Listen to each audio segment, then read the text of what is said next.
미국 메이저리그 프로야구팀에는 시카고 컵스라는 팀이 있습니다. 그 팀에는 켄 허브스라는 선수가 있었는데요, 켄 허브스의 별명은 완벽한 손이라는 별명을 가지고 있습니다. 슈어 핸드라는 별명인데요, 그가 얼마나 수비를 잘했던지 그에게 오는 모든 볼은요 다 받아내기로 소문이 났죠. 이렇게 탁월한 수비로 인해서 유명했던 켄 허브스는 골든 글러브상을 수상했고요, 87경기 무실책이라는 대기록을 세우기까지 했습니다. 1962년도에 세워진 이 기록은 아직도 깨어지지 않고 있습니다. 당시 한 기자가 이 켄 허브스를 찾아가서 당신에게 이 확실한 손이라는 별명이 붙여진 것이 마음에 드느냐고 질문을 했어요. 그러자 그가 이렇게 대답을 합니다. 사실 그 별명은 조금 바뀌어야 할 것 같습니다. 제가 실책을 하지 않는 이유는 손이 아닌 머리 때문입니다. 실책은 손이 둔해서 생기는 게 아니라 잘못 판단하고 잘못 생각할 때 생깁니다. 그러니 확실한 손이 아니라 확실한 머리, 슈어 헤드라고 해야 옳습니다. 이렇게 인터뷰를 했지요. 이 켄 허브스가 한 말은 무엇을 의미할까요? 우리에게 생각의 중요성을 일깨워 줍니다. 인간의 모든 말과 행동들은 사실 그 전에 생각에서부터 이루어진다는 것입니다. 사실 우리가 그냥 지나치며 살아서 그렇죠. 현자들은 시종일관 생각의 중요성에 대해서 갈파해 왔습니다. 철학자 에머슨은 말합니다. 하루 종일 당신이 하는 생각이 당신을 만든다. 로마의 마지막 황제 아우렐리우스도 말했습니다. 사람의 일생은 그 사람이 무슨 생각을 했는지를 말해준다. 노만 빈센트 필 박사님도 말했습니다. 생각을 바꿈으로 모든 걸 바꿀 수 있다. 심지어 성경 잠언 23장 7절에서도 말씀합니다. 대저 그 마음의 생각이 어떠하면 그 위인도 그러하느니라. 이게 무슨 말씀이에요? 현대어 성경을 보니까 알기 쉽게 이렇게 번역해 놓았어요. 모름지기 사람이란 그 속으로 생각하는 것에 따라서 그 사람의 됨됨이도 드러나는 것이 아니냐. 생각이 그 사람이라는 것입니다. 이런 차원에서 그리스도인이란 어떤 사람을 일컬을까요? 예수 믿기 전과 예수 믿은 후에 생각이 바뀐 사람이라고 말할 수 있습니다. 이 제 말이 아니죠. 골로새서 3장 10절 말씀을 다 같이 읽어보실까요? 자, 시작. 새 사람을 입었으니 이는 자기를 창조하신 이의 형상을 따라 지식에까지 새롭게 하심을 입은 자니라. 새 사람을 입었다, 거듭났다. 그래서 새로운 피조물이 되었다는 거 아니겠어요? 그 새로운 피조물의 특징이 무엇이냐? 지식에까지 새롭게 되었다는 거예요. 거듭났으면 제일 먼저 생기는 변화가 생각의 변화입니다. 이 말을 반대로 이야기해서 생각이 새로워지지 않으면, 생각이 예수 믿기 전과 믿은 후에 바뀐 것이 없다면 거듭나지 않았다는 말씀과도 같아요. 구체적으로 우리 그리스도인은 어떤 생각을 하면서 살아야 할까요? 오늘 이 시간은 그리스도인과 생각의 관계를 정리하는 그런 시간을 가져보고자 합니다. 첫째로, 그리스도인은 예수님을 아는 지식을 소유하게 된 사람입니다. 자, 사도 바울의 고백을 함께 읽어보실까요? 빌립보서 3장 7절 8절 말씀입니다. 그가 어떻게 바뀌었는지, 자, 시작. 그러나 무엇이든지 내게 유익하던 것을 내가 그리스도를 위하여 다 해로 여길 뿐더러 또한 모든 것을 해로 여김은 내 주 그리스도를 아는 지식이 가장 고상하기 때문이라. 내가 그를 위하여 모든 것을 잃어버리고 배설물로 여김은 그리스도를 얻고자 함이라. 이런 말이에요. 여러분, 사도 바울이 예수 믿기 전에는 그리스도에 대한 지식이 전무한 사람입니다. 그리스도 없이 살아갔던 사람입니다. 그래서 그는 누구보다도 육체를 자랑했던 사람이에요. 세상의 조건으로 내놓을 것이 많은 사람이었어요. 예를 들면 내가 8일 만에 할례를 받고 이스라엘의 족속이요 베냐민 지파요 히브리인 중에 히브리인이요 율법으로는 바리새인이라. 무슨 말입니까? 가문과 문벌 혈통을 자랑하는 것 아니겠어요? 나는 잡족이 섞이지 않는 순수 혈통 히브리인이다.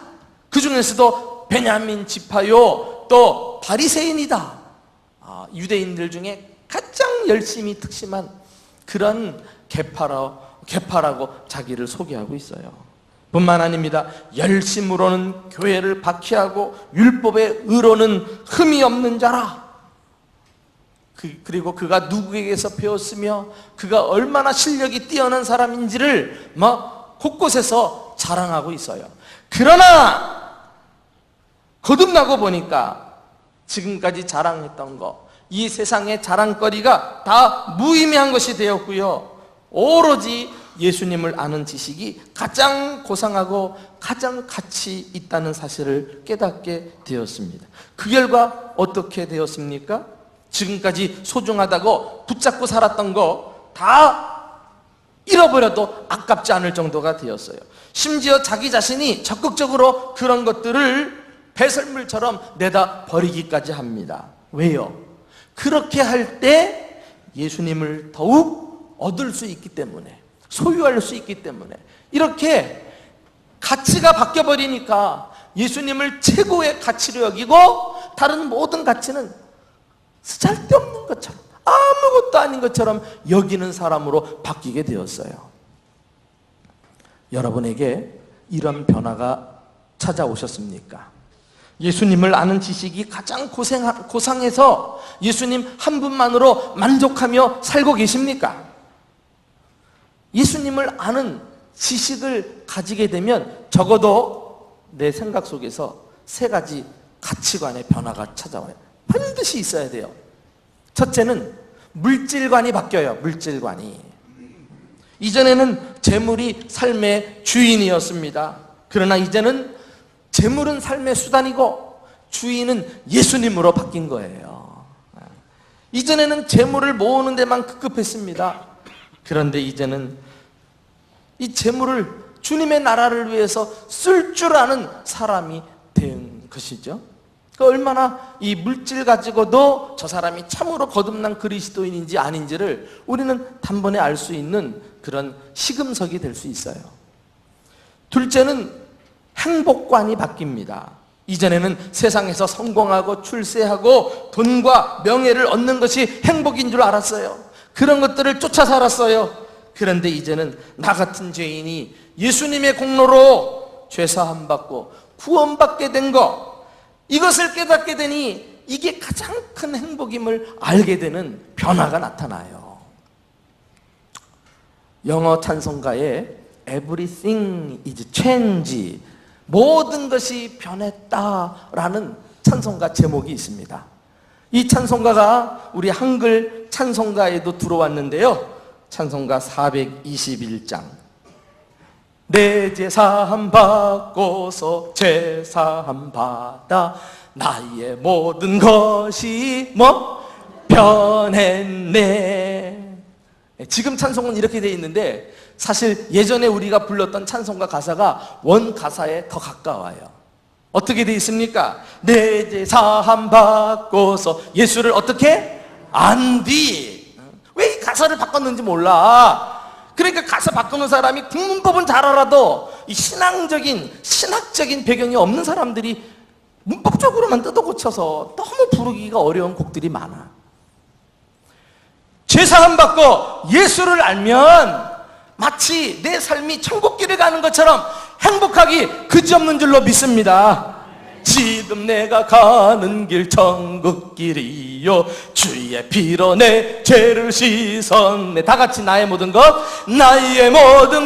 변하고 그 피로 구속 받았네. 하나님은 나의 구원 되시오니 내게 정죄함 없겠네. 여러분, 우리가 고난의 돌짝밭을 걸어가도 구원받은 이 한 가지 사실만 생각하면 가장 큰 지구의 행복을 이미 경험한 자로서 그까이 거 사소한 고통은 아무것도 아닌 것처럼 삶이 확 바뀌어버린다니까. 이게 그리스도인이에요. 또 그리스도인은 생사관이 바뀌어버립니다. 생사관이. 이전에는 왜 사는지도 모르고 무조건 오래 살려고 바둥거려 왔어요. 그러나 가장 소중한 예수님을 알고 나니까 오늘 죽어도 여한이 없는 거예요. 죽음 앞에서도 담대합니다. 이제 내가 사는 이유는 날 사랑하사 날 위하여 십자가에서 몸 버리시고 다시 부활하신 그 예수를 위해 사는 사람으로 삶이 바뀌어버리고 말았어요. 그래서 거듭난 이후에 사도 바울도 고백하지 않습니까? 사도행전 20장 24절에서 주 예수께 받은 사명 곧 하나님의 은혜의 복음을 증거하는 일을 마치려 하면은 나의 생명을 조금 더 귀한 것으로 여기지 아니하노라. 완전히 예수 그리스도 중심의 생사관을 가지고 죽고 사는 건 주님께 내놓고 사명을 위해 살아가는 이런 사람으로 바뀌었다니까. 놀라운 변화죠. 이게 그리스도인이에요. 이 변화의 시작은 새로운 지식, 예수 그리스도를 아는 지식이 내 생각 속에 성령께서 집어넣어 주셨기 때문에 가능한 줄 믿으시기 바랍니다. 이 생각을 가지고 사는 사람들이 그리스도인인즉 물질에 대한 생각도 행복에 대한 개념도 그리고 죽고 사는 문제도 예수 안에서 해결을 받으시고 주 안에서 참 기쁨이 충만한 삶을 살아가는 저와 여러분 되시기를 주님의 이름으로 축원합니다. 두 번째로, 그리스도인은 예수님을 더 많이 알기 위해 힘써 배워야 합니다. 자, 우리 사도 바울의 교훈을 한번 다 같이 또 읽어보십시다. 에베소서 4장 13절 이하인데요, 함께 읽어보실까요? 시작. 우리가 다 하나님의 아들을 믿는 것과 아는 일에 하나가 되어 온전한 사람을 이루어 그리스도의 장성한 분량이 충만한 데까지 이르리니 이는 우리가 이제부터 어린아이가 되지 아니하여 사람의 속임수와 간사한 유혹에 빠져 온갖 교훈의 풍조에 밀려 요동하지 않게 하려 함이라. 이 말씀은 우리에게 대단히 중요한 영적인 원리를 가르쳐 주는데요, 우리가 영적으로 성장하기 위해서는 믿음만 가지고는 안 된다는 거예요. 하나님의 아들을 믿는 것과 아는 것에 하나가 돼요. 이 두 가지가 균형을 이루어야 돼요. 기억하십시다. 기독교는 믿음을 강조하지만 이 믿음은 맹목적인 믿음이 아닌 것입니다. 무턱대고 믿는 거, 그거 잘 믿는 거 아니에요. 무모한 거예요. 하나님의 말씀에 근거해서 날마다 예수 그리스도를 알아가면서 쌓아지는 믿음, 그게 참된 믿음인 것입니다. 반드시 말씀을 통해서 예수님을 힘써 배우고 알아갈 때 내 믿음은 온전하게 되고 인격은 성숙한 자리에 나아가는 거예요. 어느 정도로? 그리스도의 장성한 분량이 충만한 데까지 이른단 말이에요. 이게 그냥 믿는다고만 되는 게 아니라 계속 배워야 돼요. 계속 주님을 알아가야 돼요. 지금 여러분들이 주님을 믿고 주님을 아는 수준으로 만족하시면 안 돼요. 그 영적으로 자만한 거예요. 우리 주님은 내 바가지만도 크기만도 못한 이 뇌 속에 다 담을 수 없는 광대하신 우주보다 크신 분이신데 어떻게 내 이성으로 한 번 안다고 다 알 수 있어요? 그 주님을 계속 기대하고 사모하고 갈망하면서 날마다 알아가야죠. 그래서 사도 바울은 에베소 3장에서 에베소 교인들에게 이렇게 목회자로서 기도했어요. 능히 모든 성도들과 함께 지식에 넘치는 그리스도의 사랑을 알고 주님의 사랑도 지식을 가지고 그 사랑을 알으란 말이에요. 그리고 그 너비와 길이와 높이와 깊이를 깨달아 하나님의 충만하신 것으로 너희에게 충만케 하시기를 원하노라. 정말 목회자의 심정이 그대로 드러난 기도 아니겠어요? 목회자가 목회하는 성도들에게 제일 바라는 건 뭐예요? 정말 성도들이 말씀 안에서 믿음이 자라고 신앙생활 잘 훈련받아서 지식을 겸비한 그리스도에 대한 지식, 그 사랑, 믿음, 이것이 충만하게 되는 거. 그래서 그 너비와 길이와 높이와 깊이가 날마다 더해가는 것, 그것을 볼 때 목회자는 가장 기쁘고 행복한 줄 믿으시기 바랍니다. 제가 우리 교회 성도님은 아니지만은 타 교회 성도님과 함께 말씀을 나눈 적이 있어요. 그분은 안수 집사님이셨는데, 목사님, 요즘 교회 가보면 세상에서도 듣는 얘기를 너무 많이 합니다. 나도 회사 임원으로서 아침 조회 시간마다 직원들에게 자기 개발과 긍정적인 사고방식과 도덕적인 삶과 인간관계 처세술에 대해서 이야기해 줍니다. 그런데 교회 와서 보니까 내가 얘기해 주는 것과 별반 다름없는 내용들이 강단에서 선포되고 있어서 너무 아쉽습니다. 야, 이분 그 신앙 수준이 보통이 아니에요. 그러면서 이분이 마지막 뭐라고 말하냐면은, 목사님, 교회에서만 들을 수 있는, 그리고 교회만이 할 수 있는 메시지를 전해 주십시오. 내가 눈이 번쩍 떠졌다니까. 여러분, 교회만이 할 수 있는, 교회에서만이 들을 수 있는 메시지가 뭡니까? 바로 예수 그리스도, 그분의 복음이 아니겠습니까? 정말 깨어있는 성도는 그 주님을 더 알기 위해서 간절하게 사모하고 있더라니까. 그래서 그런가, 제가 안식년을 맞이해서 해외 나가서 주일날 이민교회를 찾아 예배드리는데요, 참 피곤하고 지친 여행길 은혜를 사모하며 앉았는데, 착하게 살아라, 뭐 이런 정도의 이 도덕적인 교훈을 하고 끝내버리니까 뒤돌아 나오면서도 마음이 허전하고, 그 책에서 다 읽을 수 있는 건데, TV만 틀면 유명 강사들이 뭐 더 재밌게 얘기할 수 있는 건데, 우리 목사들이 왜 이런 수준에 머물러야 할까? 혹시 내가 목회하는 대전중부교회 성도들도 이런 아쉬움을 가지고 돌아가지는 않을까? 막 얼굴이 화끈거리고 내 자신을 돌아보는 기회가 되었어요. 그러고 보니까 내 자신도요, 대학생 시절에 목사님이 설교하실 때 열심히 받아 적었는데, 그 설교하시는 중에 간혹 가다가 예수님의 성품과 하시는 일, 그분의 메시지를 전할 때 막 마음이 뜨겁게 달아오는 것을 느꼈다니까. 그 예수님에 대한 메시지를 들으면서 믿음이 들어가고 말이죠, 주님을 향한 사랑이 들어가고, 나도 그 예수님을 위해서 죽도록 헌신해야 되겠다 하는 각오가 생기더라니까. 여러분, 왜 이 자리에 나와 앉아 계십니까?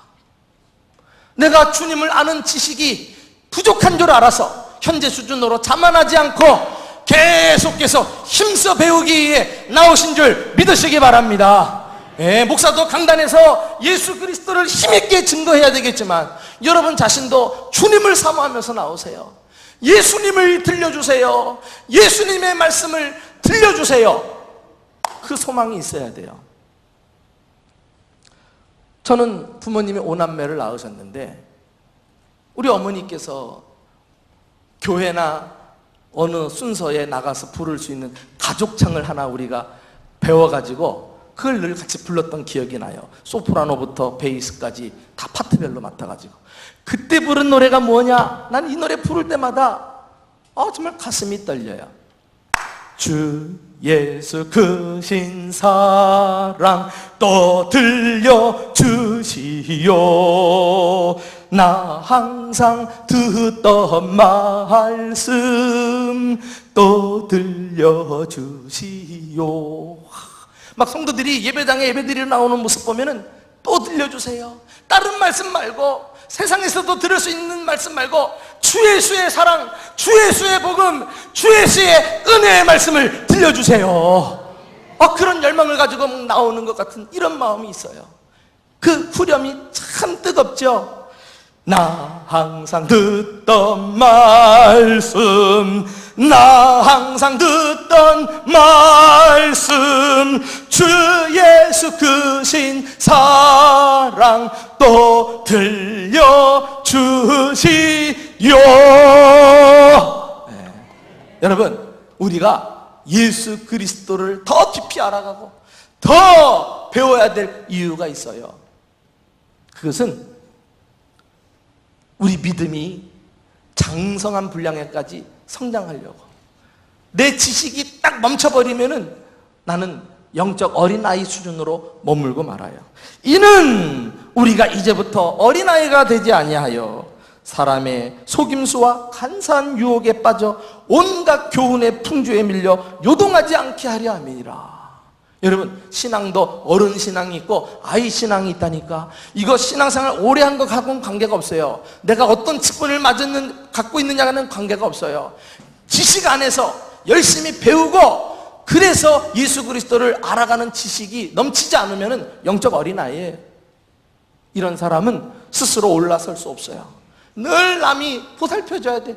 늘 의존적입니다. 책임도 지지 못해요. 쉽게 혼란이 오면 넘어집니다. 누가 쏠깃하게 말하면 분별하지 못하고 다 넘어가 버려요. 그래서 이단에 빠지고 나약하단 말이에요.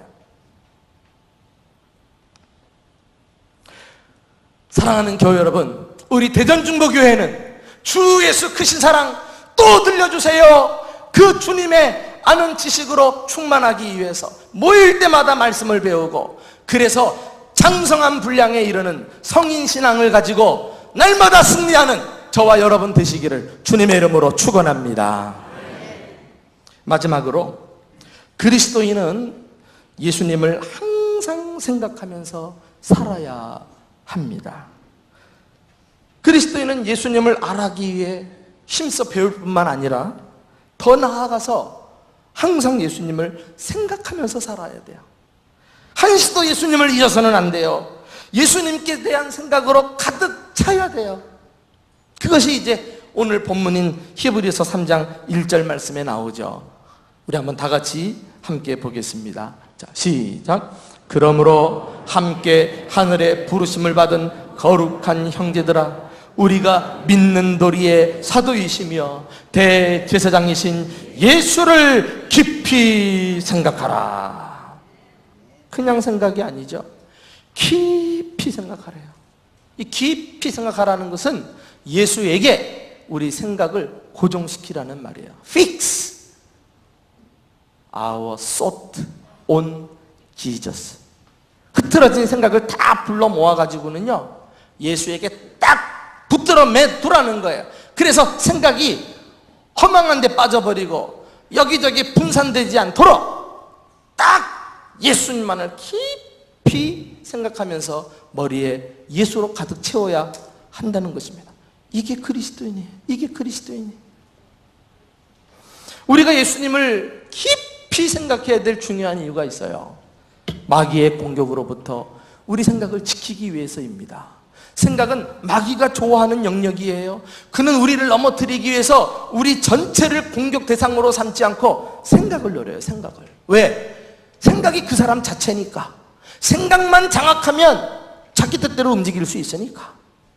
여기에 대표적으로 걸려 넘어진 인물이 가룟 유다입니다. 가룟 유다가 된 이유는 생각을 장악당했기 때문에 그래요. 마귀에게. 요한복음 13장 2절에 마귀가 벌써 시몬의 아들 가룟 유다의 마음에 예수를 팔려는 생각을 집어넣었다 그랬어요. 그는 예수를 쫓아다니기만 했지 생각이 없었어. 주님을 사랑하는 것도 없었고 주님을 바라보는 것도 없었고 주님을 깊이 묵상하거나 자기 머리를 주님을 대한 생각으로 채우려고 하지 않아. 그러니까 허망한 그 순간에 사탄 마귀가 비집고 들어와가지고 예수를 팔려는 생각을 집어넣으니까 그다음부터는 마귀의 종이 되는 것 아니겠어요? 여러분, 생각을 차지하려는 영적 전쟁은 이 시간도 치열하게 전개되고 있습니다. 우리는 날마다 순간마다 예수를 깊이 생각하면서 예수를 채우기 위해서 힘써 노력해야 돼요. 이건 저절로 되는 게 아니에요. 의식을 해야 됩니다. 내 생각이 지금 어디가 있지? 주님으로 내가 딱 고정되어 있나? 그리고 그렇게 주님을 생각하는 훈련을 일상생활 속에서 반복하면서 실천하면서 계속 여러분들이 실행에 옮겨 보셔야 합니다. 내가 언제부터 생겼는지요? 내 작은 한 가지 습관이 있어요. 그것은 새벽에 침상에서 일어나면서 나지막이 고백하는 말이 있어요. 내 안에 계신 예수님 감사합니다. 첫 하루를 맞이하면서 첫 번째 말이에요. 내 안에 계신 예수님 감사합니다. 이 고백을 하는 순간 내가 예수님 안에, 예수님이 내 안에, 그 친밀한 관계가 느껴지고요. 주님이 내 안에 계신다는 사실을 아침에 일어나 자각하는 순간 행복과 기쁨이 밀려오고요. 내 안에 계신 그 주님 더불어 사랑하며 살고자 하는 그런 마음이 막 솟아나는 것을 느낄 수가 있어요. 안타깝게도 많은 그리스도인들이 예수님을 생각하지 못하고 하루 종일 살아갑니다. 교회에 와서 주님의 일을 한다고 하면서도 예수님에 대한 생각은 안중에도 없고 그냥 일만을 생각해. 얽히고 설킨 사람들만 생각해. 세상 염려, 근심, 걱정에 사로잡혀 살아가. 이렇게 예수님을 생각해서 놓치고 사는 주님을 위해 일하는 게 무슨 의미가 있어요?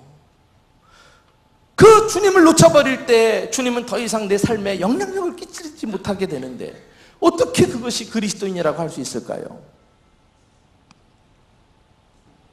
우리는 의식적으로 예수님을 깊이 생각해내는 훈련을 해야 하겠습니다. 이 문제를 가지고 하나님 앞에 기도하면서 도움을 요청하세요. 예수님, 내가 아침에 일어날 때 예수님을 생각하기를 원합니다.